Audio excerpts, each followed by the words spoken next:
Hola, ¿qué tal? Yo soy Mari Carmen Herrera. Hola, ¿qué tal? Yo soy Nadine Terrein. Hola, yo soy Irene Torices y juntas somos Las Tres Gracias. El día de hoy Mari Carmen nos va a hablar de un tema muy importante porque además en pocas ocasiones se toca, no solamente en espacios públicos, sino también en espacios privados, que son las afectaciones a la salud sexual masculina. Entonces, bueno, ya ella les dirá de qué va el tema y qué tanta diferencia existe respecto a la atención a la salud sexual de las mujeres. Adelante, Mari Carmen. Gracias. Solamente es hablar de afectaciones a la salud sexual masculina. Puede ser bastante largo y profundo, se necesitarían varios videos. Hablaré solamente de dos que me interesan mucho y que dentro de la práctica profesional se han presentado algunos cuestionamientos y me generaron inquietud como para traerlas a la mesa de análisis. La primera sería la fimosis. Explicaré para nuestro público qué es. Es la piel retráctil que conforma el prepucio y cubre el glande del pene, que puede llegar a inflamarse, infectarse, causando dolor cuando el prepucio no se retrae al ser estrecho, requiriendo algo que se llama postectomía, que es el nombre que se le conoce como circuncisión. Solamente que cuando se llama circuncisión, tiene que ver la intervención a creencias religiosas.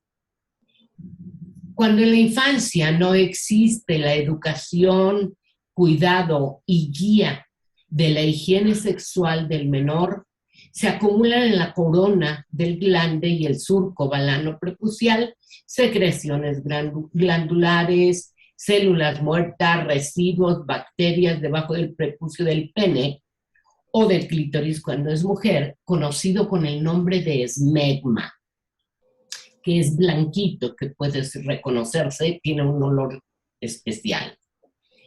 Cuando esta situación se prolonga y no es atendida, puede haber afectación que puede ir desde un tratamiento conservador con maniobras físicas y corticoides de aplicación tópica, pero a partir de la pubertad y adolescencia, si esto continuara, puede generar en la adultez dolor en la erección, pudiendo llegar a dificultar el coito si ya se inició la vida sexual activa, y en algunos casos incluso llega a inhibir el deseo sexual por temor al dolor por afectaciones como balanopostitis y balanitis candidiásicas, que puede ser crónica o recidivante y puede incrementarse si existiese comorbilidad con diabetes, provocando infecciones micóticas frecuentes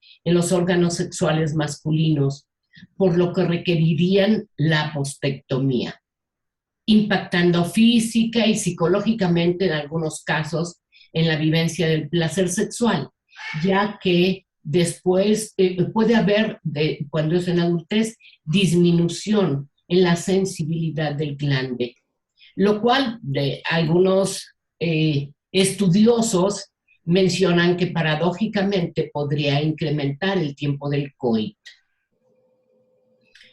El doctor J.C. Potenziani Vigeli, en su libro La historia de la urología, que integra una profunda investigación bibliográfica antropológica de aprendizaje social y necesidades médicas en cuanto a la circuncisión se refiere, llevándonos en un viaje en su libro a los orígenes y prácticas de la misma, en una gran diversidad de etnias y épocas, expresa él. Nunca se podría imaginar cómo una cirugía tan simple haya tenido tan diversas causas y tan compleja trascendencia en cada una de las culturas que modelaron la historia del hombre. Y menciona, por ejemplo, en su libro, de Antilus, en el siglo II, refería a la fimosis, que era tejido cicatrizal inelástico sumado a granulaciones patológicas como la causa de un prepucio sintomático y no retraíble, recomendándose una serie de incisiones en el tejido cicatrizal para expandir en el prepucio. Estamos hablando del siglo II. Según los datos en el periodo neolítico, la circuncisión junto con la trepanación son dos de las cirugías mayormente practicadas, según Hernández en 2004, Margulis en 2003, y fueron precisamente los pueblos semíticos no judíos quienes la iniciaron. Y 60 siglos después, los egipcios continuaron practicándolas, seguidos por hebreos, fenicios, sirios, cristianos y culturas tanto en África como de Mesoamérica, los Andes, Oceanía, etc., difiriendo en las razones de su realización y que pueden ir desde religiosas, étnicas, culturales, higiénicas, sociales y médicas. Esto según Durant en 1954. Asimismo, fue practicada en sociedades secretas tales como el Tarnul, Caldea, Madura y Tíbet, según Geoffrey Higgins, en Londres 1836, también entre los pueblos de Mesopotamia, colchianos, etíopes, coptos, abisinios, tágalos de Filipinas, maometanos en Sumatra, la costa este de Nueva Guinea y los samoanos. Igualmente se practicaba entre los aztecas y los mayas en Centroamérica, indios de Sudamérica en Australia y gran parte de las islas de Oceanía. Todas estas sociedades y más practicaban la circuncisión por diferentes razones y a diferentes edades, lo que hace que esta cirugía, sin duda alguna, la más antigua y la más utilizada en las diferentes culturas del hombre. Consciente de que este es un tema álgido en nuestra cultura actualmente, en donde existen diversas y diferentes posturas, quise abordarlo ante la necesidad de información para la preservación de la salud sexual en el hombre, porque obviamente la circuncisión en la adultez impacta de muchas maneras, psicológicamente, físicamente, porque se reportan pérdidas de sensibilidad en el glande, etc. El segundo tema que me interesa es el síndrome de enfermedad postorgásmica, considerada dentro de las enfermedades raras que afectan a algunos hombres y ha sido aceptada por diversas organizaciones especializadas en enfermedades raras, tanto en América del Sur como España, e incluso con estudios importantes en Holanda y China, entre otros países. Al ser un síndrome, tiene diversos síntomas similares a la gripe y otros que afectan a diferentes áreas del cuerpo y que pueden incluir brevemente febrícula, irritabilidad, fatiga, debilidad, congestión en ojos, así como dificultad en la concentración, deterioro de la memoria e incluso habla incoherente. Ocurre en segundos posteriores a la eyaculación, minutos u horas, y puede durar entre 2 y 7 días, aunque ha habido reportes hasta de 3 semanas. Dentro de los estudios realizados, concluyen que se desconocen las causas, aunque entre los estudios la más aceptada es la alergia al semen, el cual causa una reacción de hipersensibilidad de manera inmediata. Según los reportes de quienes lo padecen, lo han agrupado en 7 grupos diferentes, conforme a las diversas áreas del cuerpo afectadas, que van desde el general como agotamiento, palpitaciones, disartria, o sea, dificultad en el habla, fotofobia, hasta varios síntomas que afectan cabeza, dolores de cabeza, migraña, nariz, congestión, ojos, garganta y músculos, en debilidad en los músculos y problemas musculares.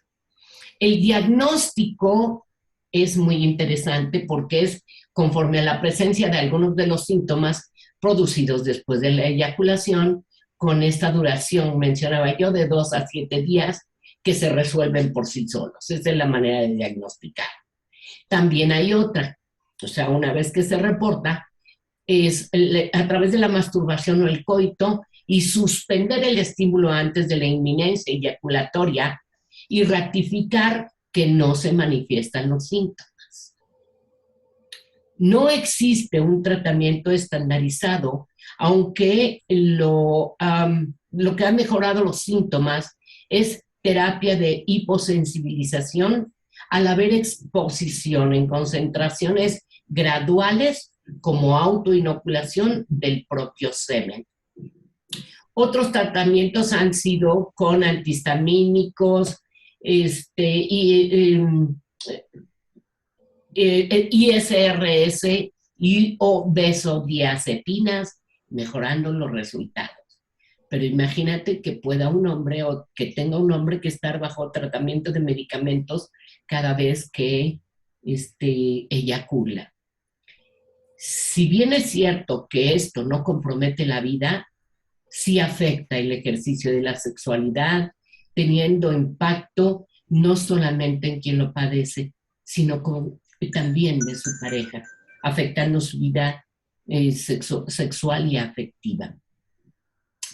Estos son solamente estos 2 temas que me parecieron importantes para traerlos a la mesa. Compártanme qué saben, qué conocen, qué opinan, cuántos casos han tenido de estos, etcétera. Bueno, respecto a la fimosis,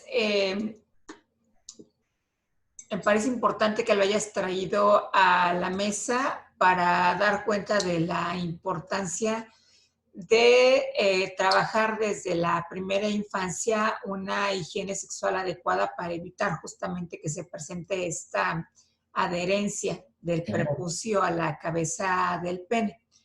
Y bueno, pues también hablar de que en muchas ocasiones el propio personal médico les dice a las mamás o a los papás o a quien se haga cargo del cuidado de los bebés que no es necesario hacer una retracción del prepucio ni los ejercicios para flexibilizarlo durante los primeros años de vida. Entonces, prácticamente estas niñas, estos niños a los que se les da esta instrucción a las familias pueden desarrollar fimosis con mayor frecuencia que a quienes se les da una instrucción adecuada sobre cuál es el procedimiento para la higiene adecuada del pene, incluyendo la retracción del prepucio, y si el prepucio no se retrae de manera adecuada, pues los ejercicios para flexibilizar. Y bueno, sí, evidentemente cuando se realiza en la vida adulta, puede generar estas complicaciones que mencionaste, Mari Carmen, como hiposensibilidad o hipersensibilidad al tocamiento, que pueden resolverse mediante algunas técnicas de rehabilitación, como la estimulación con texturas diversas para poder normalizar la sensibilidad de la zona de manera lo más adecuada posible o que sea lo más cercana posible antes de que se realizara la circuncisión. Respecto al segundo tema, me parece primero poco afortunado el término, ¿no?, de enfermedad postorgásmica, que en realidad tendría que ser, desde mi punto de vista, posteyaculatoria, porque en realidad lo que está causando todas estas alteraciones que nos has mencionado es la propia eyaculación, el semen eyaculado y no el orgasmo per se. Porque el orgasmo, recordemos que tiene una parte subjetiva y una parte en donde hay una serie de cambios a nivel fisiológico que no se reducen únicamente a la expulsión del semen, sino que afectan varios órganos de nuestro cuerpo.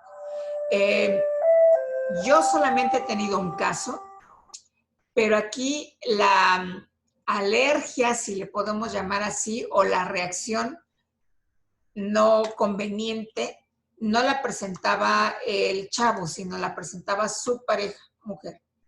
Entonces ella, cuando no utilizaban condón en la actividad sexual, ya sabía o empezó a darse cuenta más bien, y por eso fue que se le hizo el diagnóstico, que empezaban a hinchársele los ojos, empezaba a tener reacciones de urticaria en las extremidades, principalmente en las manos y en algunas zonas de la cara, pero no he tenido ningún caso referido exclusivamente a los hombres.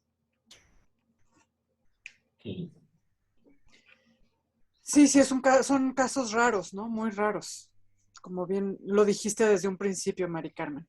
De lo de la fimosis, que no es tan rara, desgraciadamente, hay como muchas cosas que pienso alrededor del tema circuncisión y el tema, a final de cuentas, una circuncisión por motivos religiosos no deja de ser una mutilación genital, ¿no? Por motivos religiosos, o sea, aunque se haga de forma quirúrgica y muy pulcra y limpia y por religiones muy avanzadas, no deja de ser una mutilación genital.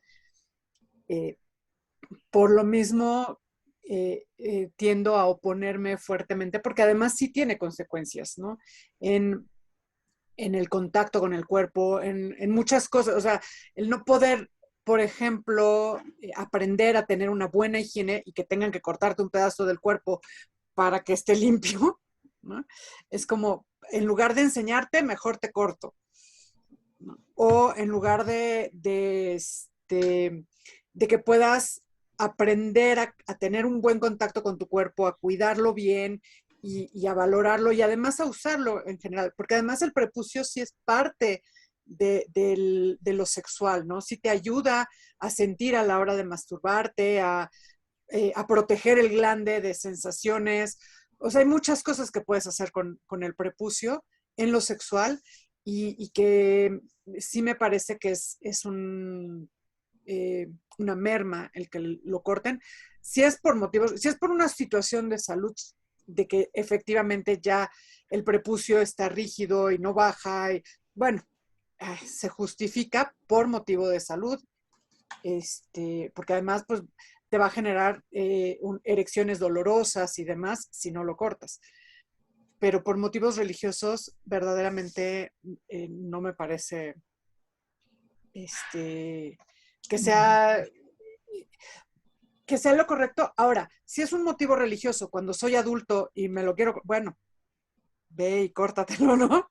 Pero si eres un bebé y no te preguntaron y te cortaron una parte del cuerpo y te obligaron por motivos, o sea, me parece que es un tema súper fuerte en la parte religiosa.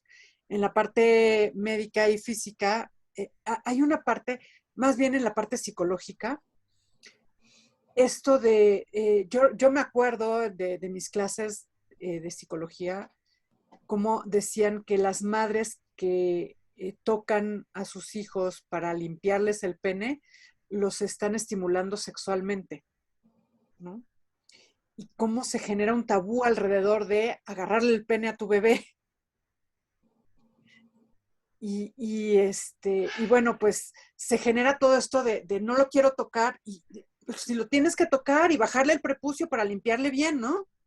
Y eso no significa que lo estés estimulando sexualmente. Hay una diferencia entre masturbar a tu bebé y limpiarlo. Y entonces creo que sí necesitamos enseñar esas dos cosas. Y además, regresándome tantito, ahorita estoy pensando eso, regresándome tantito a quien dijo que tocarle el pene al bebé es estimularlo sexualmente, pues era un judío. ¿No? Casualmente. Digo, Freud, que tenía circuncisión, que le había hecho circuncisión a sus hijos, pues no necesitas tocarles el pene a los niños circuncidados porque no hay que bajarles el prepucio, no hay que limpiarles alrededor. Y entonces las mamás que sí lo hacen están estimulando sexualmente a sus hijos, según este teórico, según Sigmund Freud, que finalmente se vuelve a juntar con estos temas un poquito religiosos y generan ese tabú. Cuando puedes, en la primera infancia, a diferencia de lo que decías, que se le sugiere a las mamás de niños que no necesitan limpiarles en los primeros años, y que entonces se genera consecuencias de eso, y que aparentemente la solución más fácil es pues mejor cortarles una parte del cuerpo. Santo remedio. Para que no tengan problemas de mugre en las uñas, quítale las uñas. ¿No? Yo no sé si va tanto así, o sea, yo creo que sí hay algo importante, sí hay un tabú, pero aquí, por ejemplo, hay fotos intrauterinas en donde hay un pene erecto, obviamente. Somos seres sexuados. En cuanto tú aseas, al limpiar los órganos sexuales, va a haber, obviamente, una reacción por el contacto, no porque lo estimules. Pero aquí lo más importante en esto que tú mencionas, que yo obviamente respeto, pero difiero totalmente, porque sí es cierto que a lo mejor tomar la decisión por el bebé no es lo más adecuado, pero igual nos hicieron hoyos a nosotras y no nos pidieron permiso. No es adecuado. Pero aquí lo más importante es que no es solamente la parte del esmegma, es también, yo hice hace un buen número de años un estudio precisamente sobre el factor de riesgo de parejas no circuncidadas como factor de riesgo para BPH en las mujeres. Pero no nada más estamos tomando en cuenta esto, no es nada más por la mujer porque vaya a haber BPH, también hay cáncer de pene. Y también con estas, como lo mencioné, estas alteraciones, cuando hay como comorbilidad, es bien importante. Y de esto no se habla, no hay esta parte, como decía Irene, de educación de la higiene sexual, que es absolutamente necesario y esencial, ni en las niñas ni en los niños. Fíjate que poniendo el ejemplo de las uñas, pareciera que llegamos al mismo punto, ¿no? Como no se habla de la mugre debajo de las uñas, como los niños no se limpian y como eso puede generar una situación peligrosa para que se infecten estomacalmente porque tienen las uñas sucias, mejor les quitamos las uñas en lugar de insistir en la educación sobre la higiene, sobre el cuidado, para que tanto los hombres como las mujeres tengan esa higiene corporal. Porque el tema no es, vamos a quitar el BPH si quitamos los prepucios. Vamos a quitar el BPH, y no lo vamos a quitar porque ahí va a estar, pero va a ser, vamos a poder evitar tantos contagios o disminuir los contagios si enseñamos desde chiquitines, desde a las mamás a que les enseñen a sus hijos cómo bajar el prepucio y limpiarlo, y que lo tienen que hacer varias veces al día, no es nada más cuando se bañan, ¿no? Y entonces podremos tener una buena higiene en lugar de pensar que la solución es quitémosle una parte del cuerpo a las personas para que no tengan que pensar en limpiarla. Y tampoco es una relación causa-efecto directa, porque también hay muchos hombres que no están circuncidados, cuyas parejas, que ya están circuncidados, perdón, cuyas parejas contraen BPH por otras causas. Entonces, si recordamos que finalmente es un virus que puede estar dentro de la uretra, es un virus que puede estar dentro de la vagina y que si bien es cierto que se puede contraer por contacto sexual, hay otras formas también de contraer el virus del papiloma humano. Y yo siempre he sido bastante reticente a estos estudios en donde sí o sí intentan vincular la presencia del prepucio en hombres principalmente heterosexuales, que eso es también una frecuente, con la presencia o no de BPH en sus parejas mujeres. Yo sigo insistiendo y coincido aquí sí contigo, Nadine, que cuando se hace una instrucción adecuada o se protege la salud sexual desde la temprana infancia, hay una mayor garantía de que no haya ningún tipo de bacteria, de virus, de protozoario, de bicho que pueda llegar a ocasionar una infección de transmisión sexual. Y volvemos además a un tema que también entra en la salud sexual. O sea, al final, si se contrae el BPH por no estar circuncidado, es porque no se está utilizando el condón como una medida de protección a la hora de tener actividad sexual. Entonces, no es solamente la presencia del prepucio per se, es la falta de higiene y la falta del uso de un método de barrera para impedir una infección de transmisión sexual, sea BPH, sea VIH, sea la que sea. Por eso lo más importante será tener esta información, Claro. tener la información, educar sexualmente y tomar conciencia de esta necesidad de hacerlo. Porque yo no sé, se reciben preguntas de tan extrañas, por ejemplo, a través de las plataformas, que precisamente indican la poca o la casi nula educación de la sexualidad, como vimos también en el video, no solo en el embarazo, sino en las infecciones de transmisión sexual. Y lo más importante será preservar nuestra salud sexual para poder vivir el placer sexual, que es nuestro derecho, y sin angustias y sin consecuencias dramáticas en la vida de las personas, ¿no? Y respecto al segundo tema, yo me preguntaría si es en realidad una enfermedad rara, porque ha habido quien se atreve a comentarlo con su médico tratante, llámese urólogo, ginecólogo o el título que le queramos poner. Porque yo no sé qué tantos hombres lleguen a pensar que su eyaculación es la que está siendo la causa de esto que nos mencionas como los síntomas evidentes de esta enfermedad como tal, y que por eso se considera rara. Porque puede ser que la persona, en este caso el hombre, que sea alérgico a su propio semen, también sea alérgico a otras sustancias que pueden tener los mismos componentes que el semen y que no haya caído en cuenta. Y voy a poner un ejemplo quizá muy burdo al respecto. Yo no puedo utilizar, por ejemplo, jabones ni shampoos que tengan colorante verde, porque de manera inmediata empiezo con una reacción alérgica. Y eso me di cuenta, pues, de pura chiripa. En alguna ocasión que sí compré un shampoo que tenía un poco de colorante verde, ni me acuerdo qué número de verde es, porque ya ven que ahora están enumerados. Y me empezó a salir una llaga, tal cual una llaga en la parte trasera del cuello, porque traía el pelo largo. Entonces, en lo que tardaba en secárseme el pelo, pues ahí iba empezando a hacer ahí la lesión. Y tardó un buen rato en que se identificara cuál era la causa. Y bueno, ahora ya sé que tengo que revisar que no tenga ese pigmento verde en ningún shampoo, o que de preferencia sea un shampoo neutro para no verme expuesta a ese tipo de reacción.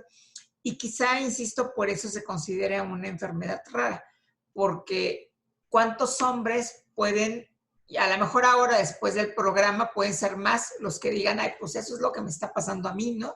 Entonces vale la pena que vaya yo con un alergólogo para que identifique si dentro de mi semen hay algo que está generando todos estos síntomas que nos has mencionado, Mari Carmen, para poder atenderlo de manera oportuna y que no sea algo que interfiera con su vida sexual, ¿no? Porque todas las alergias afortunadamente pueden ser controlables, no necesariamente curables, pero se pueden controlar bastante bien con la medicación adecuada. Claro. Y aquí te digo, a mí me sorprendió que hay alrededor del mundo está como estudiada este padecimiento o esta situación y quedaron de conseguirme todavía más bibliografía como para ver el tema porque a mí me llamó muchísimo la atención y pues cuando haya, pues las comparto cuando haya más bibliografía, pero sí hay diversas alrededor del mundo, tanto en América del Sur como en Europa hay instituciones en donde se reúnen incluso grupos como para poder compartir grupos de apoyo, ¿sí me explico? Así como la gente que tiene, no lo sé, crisis de ansiedad o ataques de pánico que crean grupos de apoyo.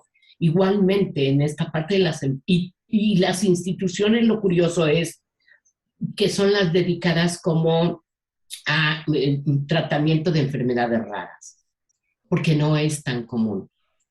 Y bueno, pues seguiremos investigando. ¿Ok? Que así sea. Ok. Bien.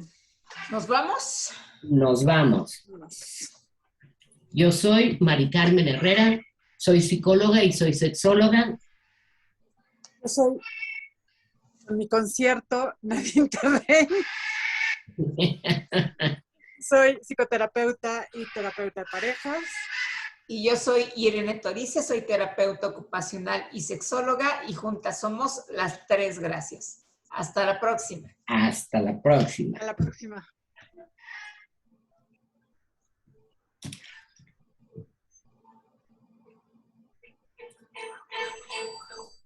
Y se volvió a empezar.